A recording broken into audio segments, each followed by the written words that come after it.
கோவையில் வீட்டில் வளர்த்து வந்த வெளிநாட்டு நாய் கடித்து குதறியதில் 4 வயது சிறுமி படுகாயமடைந்த சம்பவம் சோகத்தை ஏற்படுத்தியுள்ளது.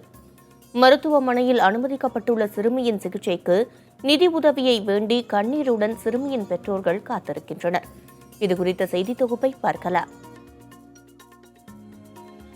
கோவை சாய்பாபா காலனி சபாபதி வீதியைச் சேர்ந்த பாலாஜி தனியார் நிறுவனம் ஒன்றில் பணியாற்றி வருகிறார். தனது வீட்டிலேயே வெளிநாட்டு வகை நாய்களை இனவிருத்தி செய்து விற்பனை செய்து வரும் தொழிலில் ஈடுபட்டு வருகிறார். அவருக்கு 6 வயதில் ஒரு மகனும் 4 வயதில் ஒரு மகளும் உள்ளனர். இந்நிலையில் பாலாஜியும் அவரது மனைவியும் வீட்டில் இல்லாத நிலையில் 2 பிள்ளைகளும் தனியே இருந்துள்ளனர்.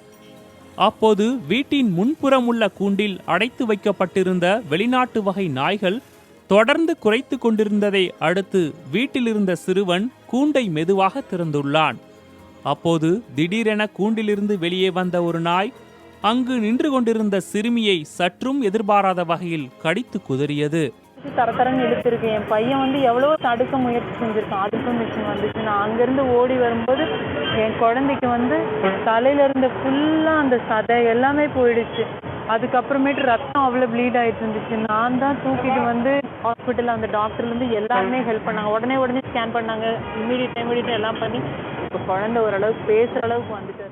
தனியார் மருத்துவமனையில் தீவிர சிகிச்சை பிரிவில் அனுமதிக்கப்பட்டுள்ள சிறுமியின் சிகிச்சைக்கு தோராயமாக 4 லட்சம் முதல் 5 லட்சம் வரை செலவாகும் என மருத்துவமனை நிர்வாகம் தகவல் தெரிவித்துள்ளது.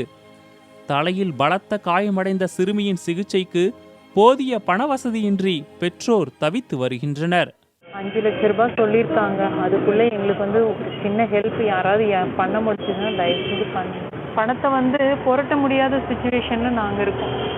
நாங்கள் மிடில் கிளாஸ் ஃபேமிலிங்கனால தெரிஞ்சவங்ககிட்ட எல்லாம் கொஞ்சம் கேட்டுக்கிட்டு இருக்கோம். சரி, இன்னும் எங்களுக்கு அந்த அளவுக்கு பணம் வரல. குழந்தை அங்கே அம்மா நீ வா வாயை திறந்து அது ஒன்றுமே பேச முடியல தான் இருக்கு. உரிய அனுமதியுடன் மருத்துவ சான்றுகள் பெற்று உயர் ரக நாய்கள் விற்பனை செய்து வருவதாகவும், எனவே வழக்கு பதிவு செய்ய வேண்டாம் என கேட்டுக்கொண்டதை அடுத்து காவல்துறையினர் எவ்வித வழக்கு பதிவும் செய்யாமல் இருப்பது குறிப்பிடத்தக்கது.